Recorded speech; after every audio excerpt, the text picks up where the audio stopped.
That's an interesting question because I've been through a number of these 9/11, 2008, 2009, 1987 stock market crash. Nothing like the pandemic situation that we're in. But we find that those kinds of situations pick winners and losers, right, wrong, or indifferent. That's the nature of the beast. Fortunately, most of my clients ended up being okay or winners. I have one or two, especially in the live scenery production business, live entertainment business. They're a challenge right now, but even in those situations, we're pivoting to different business models.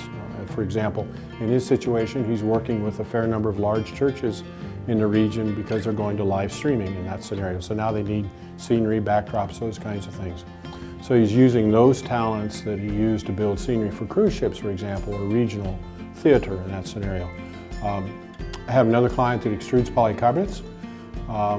And suddenly there were a number of polycarbonate distributors. Polycarbonate is what face shields and the shields you see at Kroger's around the cashier and stuff are made of.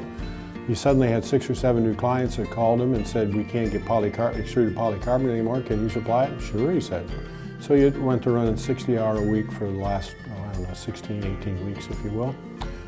And the great thing about that is that now he has those clients and now he's doing more value-added work like thermoforming the skylights and covers for industrial mixers for those clients. And those new clients will remember that he was there to help them out in that scenario. I've got another client that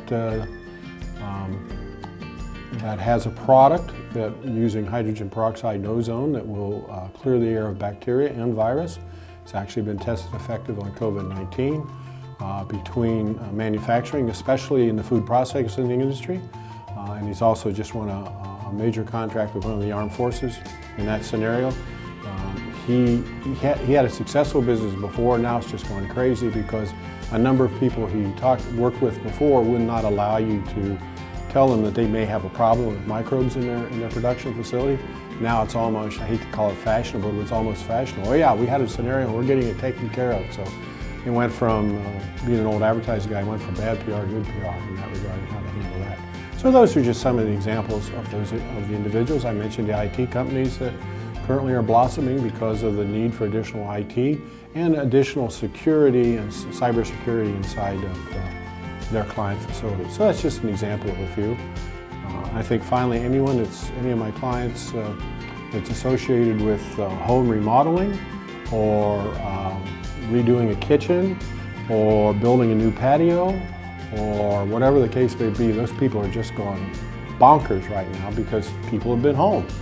Well, normally we'd spend X number of thousands of dollars to go to Cancun. Can't go to Cancun this year, so we're going to buy a new patio or we're going to redo our kitchen. And so my clients that are in those sectors are just going gangbusters right now.